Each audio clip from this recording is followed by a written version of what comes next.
పాలమూరు బిడ్డ అని ప్రతి సభలో చెప్పుకుంటున్న రేవంత్ రెడ్డి గారు నేను కూడా పాలమూరు బిడ్డనే. మీరు ఒకవైపు మరి శృతి మెత్తగా నన్ను పొగడుతూనే మరోవైపు నన్ను చాలా శృతి మెత్తగానే వార్నింగ్ ఇస్తున్నారు మీరు. సో నిన్న మీరు Telangana state public service commission చైర్మన్కు మరి నన్ను చైర్మన్ పదవికి నన్ను మరి ఆహ్వానం పలికినట్టుగా మరి నేను దాన్ని తిరస్కరించినట్టుగా చెప్పిండ్రు.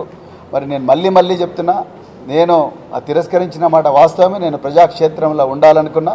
సో ఇది వాస్తవమే. సో అయితే మళ్ళీ మీరు అన్నారు మరి బీఆర్ఎస్ వైపు పోతే మాత్రం ఆయన ప్రజలకు సమాధానం చెప్పాలన్నారు. నేను ఇవాళ అడుగుతున్నా, తెలంగాణ ప్రజలకు స్వేచ్ఛ లేదా? ఏ వేదిక మీద పనిచేయాలి, ఏ ప్లాట్ఫామ్ మీద పనిచేయాలన్న స్వేచ్ఛ తెలంగాణ ప్రజలకు లేదా? ఉంది, బరాబర్ ఉంది. ఇప్పుడు మీరు ఒకవైపు ఏమో ప్రవీణ్ కుమార్ మా పాలమూరు బిడ్డ, మరి మంచోడు, నా మిత్రుడు అని చెప్తున్నారు. మరోవైపు బీఆర్ఎస్ వైపు పోతే ఆయన ప్రజలకు సమాధానం చెప్పాలంటున్నారు. అంటే మీరు వార్నింగ్ ఇస్తున్నారా? లేకపోతే మీరు గేట్లు తెరిస్తే మరి చాలామంది పెరికి పందలు, చాలామంది అసమర్థులు, చాలామంది స్వార్థపరులు, సో వాళ్ళందరూ కూడా గేట్ల గొర్రెల మంది ఎలాగ వస్తున్నారు. ఆ గొర్రెల మందిలో ప్రవీణ్ కుమార్ ఒకడు కాలేదు. ప్రవీణ్ కుమార్ నిజమైన నిస్వార్థంగా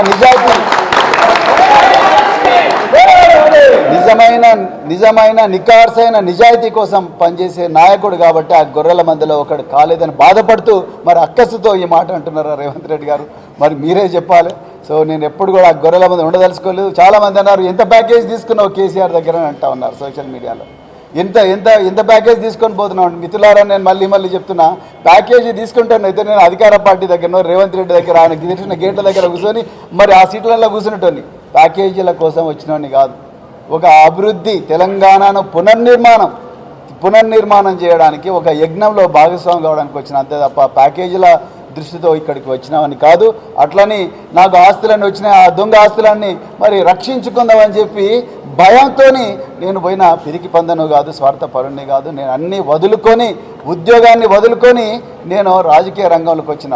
నేను పోలీసు ఉద్యోగులను అది పక్కకు పెట్టి కేసీఆర్ గారు ఇచ్చిన ఆపర్చునిటీతో నేను 10 సంవత్సరాలు గురుకుల పాఠశాల సెక్రటరీగా పనిచేసి 10 లక్షల మంది విద్యార్థులను ప్రయోజకులుగా చేసిన.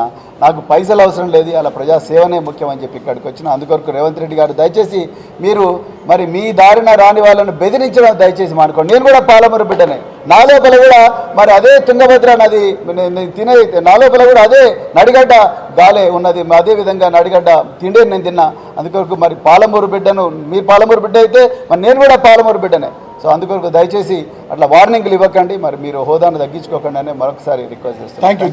పాలమూరు బిడ్డ అని ప్రతి సభలో చెప్పుకుంటున్న రేవంత్ రెడ్డి గారు నేను కూడా పాలమూరు బిడ్డనే.